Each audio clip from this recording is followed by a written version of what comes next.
Hi hello students, welcome to our channel. ఈరోజు ఈ వీడియోలో మనం 9th class maths chapter 8 coordinates exercise 8.2లో ఉన్న క్వశ్చన్ నెంబర్ 6 గురించి నేర్చుకుంటున్నాం. మీకు ప్రీవియస్ 5 క్వశ్చన్స్ ఈ వీడియో లాస్ట్లో డిస్ప్లే అవుతే చెక్ చేసుకోవచ్చు. మన ఛానల్ ఎవరైనా ఫస్ట్ టైం చూస్తుంటే కింద మీకు రెడ్ కలర్లో సబ్స్క్రైబ్ కనిపిస్తుంది. సబ్స్క్రైబ్ మీద క్లిక్ చేసి పక్కన బెల్ ఐకాన్ వస్తుంది. బెల్ ఐకాన్ మీద క్లిక్ చేసి ఆల్ అని క్లిక్ చేస్తే నేను ఎప్పుడు ఏ వీడియో పెట్టినా కూడా మీకు అప్డేట్ వస్తుంది. సో ప్లీజ్ సబ్స్క్రైబ్ చేసుకోండి. క్వశ్చన్ నెంబర్ 6 చూడండి. ABC is a triangle, right angle at C. ABC అనేది ట్రయాంగిల్ అని చెప్తున్నారు, సి దగ్గర రైట్ యాంగిల్ వస్తుంది అని చెప్తున్నారు. అంటే ఏబిసి అనేది రైట్ యాంగిల్ ట్రయాంగిల్. సో ఇది నేను డయాగ్రామ్ చూపిస్తూ ఎక్స్ప్లెయిన్ చేస్తాను చూడండి. సో ఏబిసి అనేది రైట్ యాంగిల్ ట్రయాంగిల్, సి దగ్గర మీకు 90 డిగ్రీస్ రైట్ యాంగిల్ అని చెప్తున్నారు. రైట్ యాంగిల్ అంటే 90 డిగ్రీస్. సో మీకు కంపల్సరీ సి పాయింట్ అనేది ఇక్కడే ఉండాలి. Next, a line through mid point M of hypotenuse AB. ఈ లైన్ని మనం హైపోటెన్స్ అంటాము. ఈ హైపోటెన్స్లో ఎం అనేది మిడ్ పాయింట్ అని చెప్తున్నారు. ఇక్కడ టోటల్ లెంత్ ఏదైతే ఉందో దీంట్లో మీకు ఎగ్జాక్ట్ మిడిల్లో ఎం అనే పాయింట్ వస్తుంది. Okay, and parallel to BC. ఈ మిడ్ పాయింట్ నుంచి ఏదైతే మీరు ఇలా స్ట్రైట్గా లైన్ డ్రా చేస్తారో ఆ లైన్ అనేది బీసీకి ప్యారలల్గా ఉంటుంది. Intersect AC at D. So ఈ మిడ్ పాయింట్ నుంచి మీరు డ్రా చేసే లైన్ ఏసీ సైడ్ని డి దగ్గర ఇంటర్సెక్ట్ చేస్తుంది. సో మీరు ఇలా డ్రా చేసినట్లయితే ఈ ఏసీకి టచ్ అయింది కదా, సో ఇక్కడ మీకు డి అనే పాయింట్ వస్తుంది. ఓకే, సో మీరేం ప్రూవ్ చేయాలి? D is the mid point of AC. So ఈ డి అనేది ఏసీకి మిడ్ పాయింట్ అని ప్రూవ్ చేయాలి. ఇది ఫస్ట్ బిట్. అండ్ సెకండ్ బిట్లో ఎండి, ఈ ఎండి అండ్ ఏసీ ఇవి రెండు మీకు పర్పెండిక్యులర్కి ఉన్నాయి అని చూపించాలి. నెక్స్ట్ వచ్చేసరికి సిఎం, సి నుంచి ఇక్కడ ఎం వరకు డిస్టెన్స్ ఏదైతే ఉందో ఇక్కడ ఇలా లైన్ని డ్రా చేయండి. సి నుంచి ఎం వరకు ఏదైతే డిస్టెన్స్ ఉందో ఎం నుంచి ఏ వరకు కూడా డిస్టెన్స్ అండ్ ఆఫ్ ఏబి, ఈ ఏబి సైడ్లో ఆఫ్, ఈ 3 పార్ట్స్ అనేవి ఈక్వల్ అని మనం ప్రూవ్ చేయాలి. షో దట్ బిఫోర్ మొత్తం వచ్చేసరికి మీకు సపోజిషన్స్ అంటే ఈ ప్రాబ్లం మనం సాల్వ్ చేయడానికి ఏమైతే యూజ్ చేసుకుంటామో వాటిని మనం సపోజిషన్స్ అంటాం.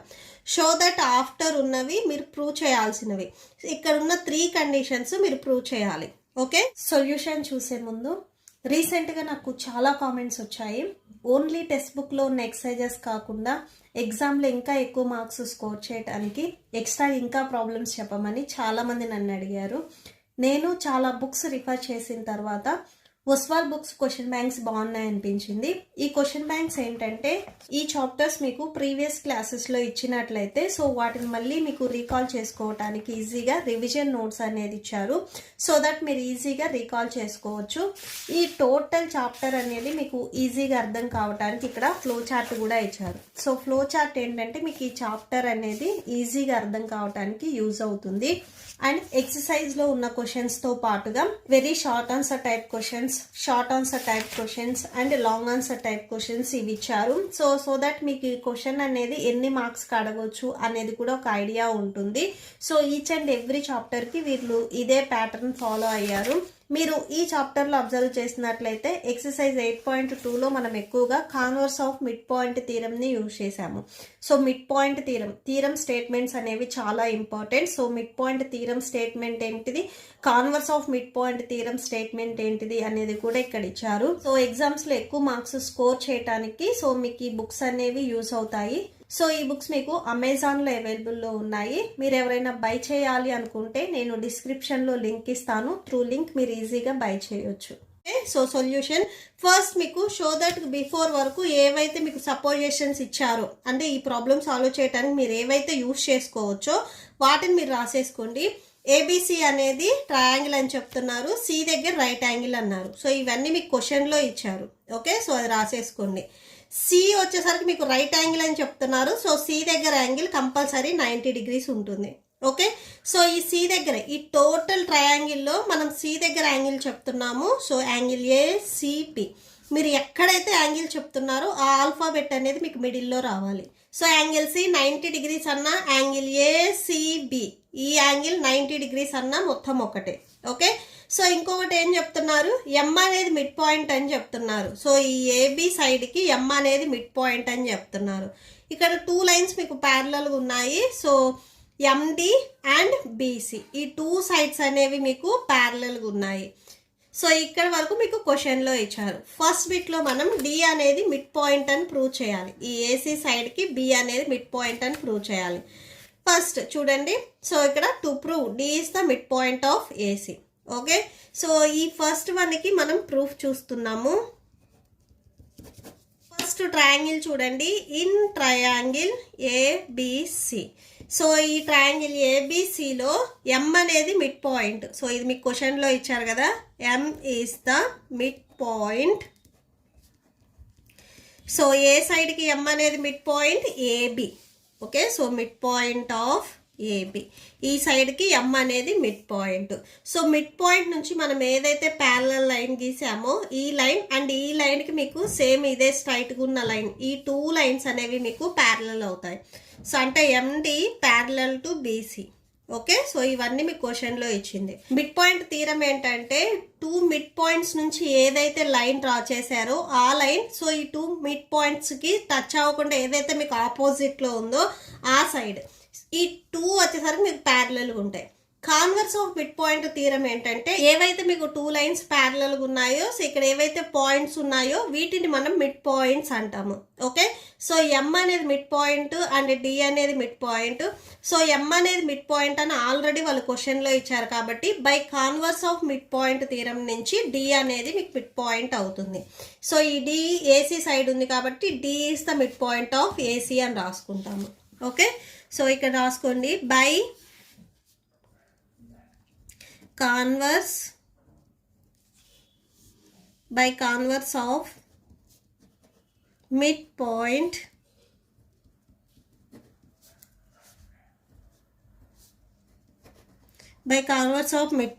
theorem, D is the midpoint of AC.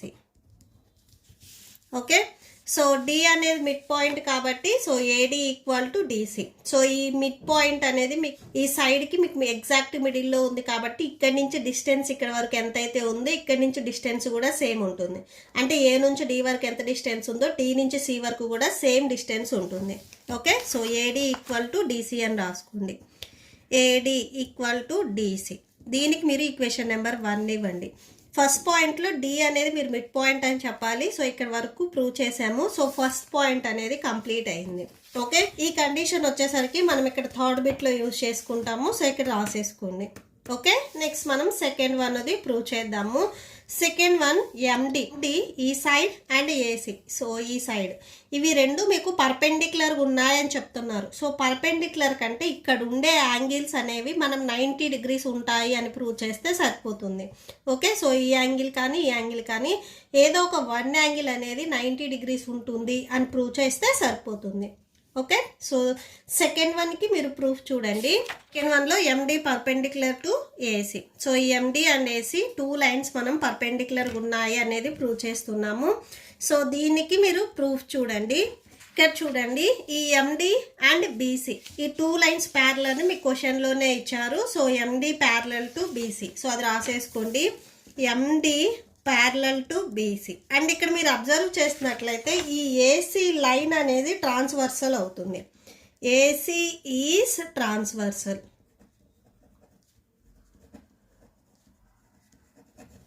Okay, so MD and BC ఇవి రెండు మీకు ప్యారలల్గా ఉన్నాయి. సో ఏసీ అనేది ట్రాన్స్వర్సల్ అవుతుంది.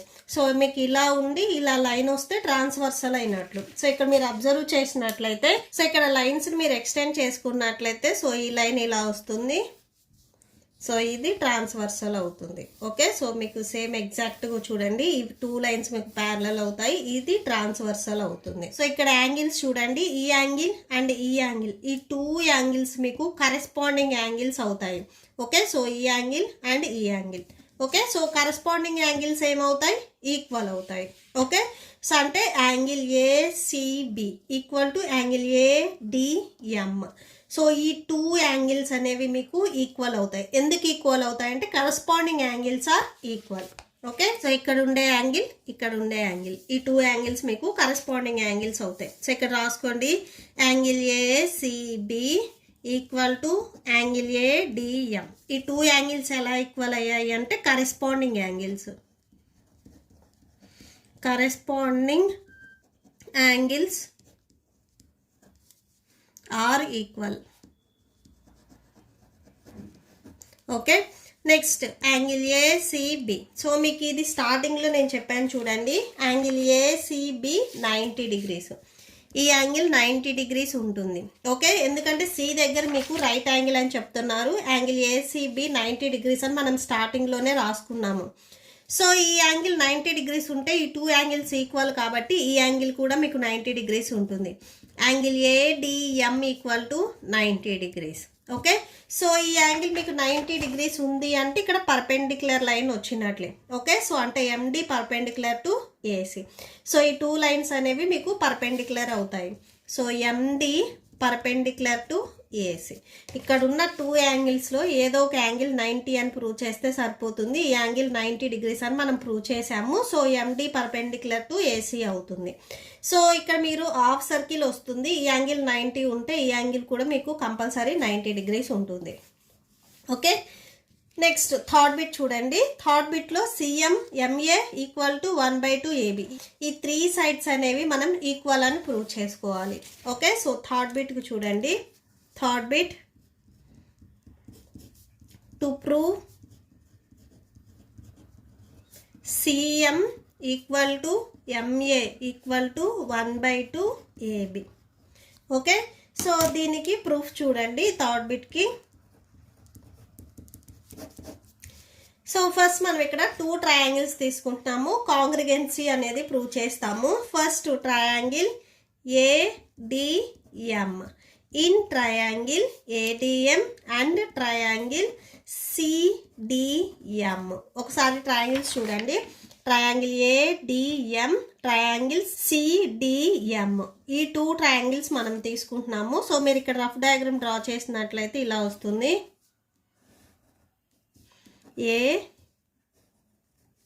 ATM C. Okay, so CDM ఈ 2 ట్రయాంగిల్స్ మనం తీసుకుంటున్నాము. ఈ 2 ట్రయాంగిల్స్లో మీకు ఇక్కడ సో ఇవన్నీ మీకు 90 డిగ్రీస్ అని మనం ఆల్రెడీ ప్రూవ్ చేసుకున్నాము. ఓకే, సో ఈ యాంగిల్స్ అన్నీ మీకు 90 డిగ్రీస్ ఉంటాయి. ఫస్ట్ ఈ 2 ట్రయాంగిల్స్లో మీకు ఏవి ఈక్వల్గా ఉన్నాయి అనేది రాసుకోండి. AD equal to DC. Okay, so first బిట్లో నేను చెప్పాను ఇక్కడ ఈక్వేషన్ నెంబర్ 1 ఇవ్వమని, AD and DC. So D అనేది మిడ్ పాయింట్ కాబట్టి ఏ నుంచి డికి ఎంత డిస్టెన్స్ ఉందో డి నుంచి సికి కూడా సేమ్ అంతే డిస్టెన్స్ ఉంటుంది అని సేమ్ ఇదే ప్రాబ్లంలో మనం ఫస్ట్ బిట్లో ప్రూవ్ చేసుకున్నాము. Okay, so AD equal to DC. ఈ ట్రయాంగిల్లో ఏడి అండ్ ఈ ట్రయాంగిల్లో డిసి, ఈ 2 సైడ్స్ ఈక్వల్. సో ఇది ఎలా రాసామంటే from equation number 1. Okay, and next angles చూడండి. యాంగిల్ ఏడిఎం, యాంగిల్ ఏడిఎం ఇక్కడ ఉండే యాంగిల్ మనం 90 డిగ్రీస్ అని ఆల్రెడీ ప్రూవ్ చేసాము, 90 డిగ్రీస్. అట్లానే యాంగిల్ సిడిఎం, యాంగిల్ సిడిఎం ఇక్కడ యాంగిల్ కూడా 90 డిగ్రీస్. ఈ ట్రయాంగిల్లో 90 డిగ్రీస్, ఈ ట్రయాంగిల్లో కూడా 90 డిగ్రీస్ ఉంది యాంగిల్స్ వచ్చేసరికి. సో ఇవి 2 మీకు ఈక్వల్ అవుతాయి. ఓకే, సో ఇక్కడ మీరు ఫస్ట్ అబ్జర్వ్ చేసినట్లయితే ఇది సైడ్, ఇది యాంగిల్, అండ్ నెక్స్ట్ ఇంకొక సైడ్ కానీ యాంగిల్ కానీ మనం ఈక్వల్ అని ప్రూవ్ చేసుకోవాలి. మీరు ఇక్కడ అబ్జర్వ్ చేసినట్లయితే ఈ ఎండి సైడ్, ఈ సైడ్ మీకు ఈ ట్రయాంగిల్లో ఉంది, ఈ ట్రయాంగిల్లో కూడా ఉంది. Okay, so MD equal to MD. So ఇది 2 ట్రయాంగిల్స్లో కామన్ సైడ్. ఓకే, సో ఇక్కడ రాసుకోండి కామన్ సైడ్. సో ఇక్కడ కాంగ్రిగెన్స్ రూల్ వచ్చేసరికి సైడ్ యాంగిల్. ఓకే, సో ఇక్కడ సైడ్ ఎస్ఏఎస్ కాంగ్రిగెంట్ రూల్ నుంచి ఈ 2 ట్రయాంగిల్స్ అనేవి మీకు కాంగ్రిగెంట్ అవుతాయి by SAS congruency. Triangle ADM congruent to triangle CDM. So ఈ 2 ట్రయాంగిల్స్ కాంగ్రిగెంట్ అయ్యాయి అంటే దీంట్లో ఉండే సైడ్స్ యాంగిల్స్ అన్నీ ఈక్వల్ అవుతాయి. సో బై సిపిసిటి నుంచి ఈ 2 ట్రయాంగిల్స్లో మీరు సైడ్స్ చూడండి ఏం ప్రూవ్ చేయాలి, సిఎం అండ్ ఎంఏ. ఈ సైడ్ సిఎం అండ్ ఎంఏ ఈ 2 సైడ్స్ కూడా మీకు ఈక్వల్ అవుతాయి. ఈ 2 ట్రయాంగిల్స్ కాంగ్రిగెంట్ అయ్యాయి కాబట్టి సో ఈ సైడ్స్ కూడా మీకు ఈక్వల్ అవుతాయి. Okay, by CPCT CM equal to MA. So దీనికి మీరు ఈక్వేషన్ నెంబర్ 2 ఇవ్వండి. Okay, and next CM MA equal అయ్యే నెక్స్ట్ ఎంఏ 1/2 ఏబి. సో ఇవి కూడా మనం ఈక్వల్ అని ప్రూవ్ చేయాలి. నెక్స్ట్ మనకు ఆల్రెడీ తెలుసు ఎం అనేది ఏబికి మిడ్ పాయింట్ అని క్వశ్చన్లో ఇచ్చారు. సో ఇక్కడ రాసుకోండి, we know that M is mid point of AB. So ఏబికి ఎం అనేది mid point. So mid point కాబట్టి ఎంఏ ఈక్వల్ టు, ఇక్కడ మీరు అబ్జర్వ్ చేసినట్లయితే ఎం నుంచి ఏ వరకు డిస్టెన్స్ ఈ టోటల్ ఏబిలో హాఫ్ పార్ట్ ఉంటుంది. ఓకే, సో ఇది కూడా సేమ్ మనం మిడ్ పాయింట్ థీరం నుంచే రాస్తాము. MA equal to half of AB. So ఈ టోటల్ సైడ్లో ఈ ఏబి సైడ్లో ఈ ఎంఏ అనేది హాఫ్ పార్ట్ కాబట్టి so MA equal to half of ఏబికి ఈక్వల్ అవుతుంది. దీనికి మీరు ఈక్వేషన్ నెంబర్ 3 ఇవ్వండి. So from equation number 2 and 3, equation number 2 and 3 నుంచి చూడండి. ఈక్వేషన్ నెంబర్ 2లో సిఎం ఎంఏకి ఈక్వల్ అయింది. CM equal to MA. MA 1/2 ఏబికి ఈక్వల్ అయింది. So equal to 1/2 AB. Okay, so మనం ప్రూవ్ చేయాల్సింది కూడా ఇదే. సో హెన్స్ ప్రూవ్డ్ అని రాసేసుకోండి. Okay, so that's it. ఈ ప్రాబ్లంతో మీకు ఈ వీడియో కంప్లీట్ అయింది. మీకు ఈ వీడియో నచ్చితే ప్లీజ్ లైక్ చేయండి, మీ ఫ్రెండ్స్కి షేర్ చేయండి, అండ్ మన ఛానల్ని సబ్స్క్రైబ్ చేసుకోండి. ఇప్పుడు నేను చెప్పిన ఈ ప్రాబ్లంకి మీకు నోట్స్ డిస్ప్లే అవుతుంది, చెక్ చేసుకోవచ్చు. Thank you and thanks for watching.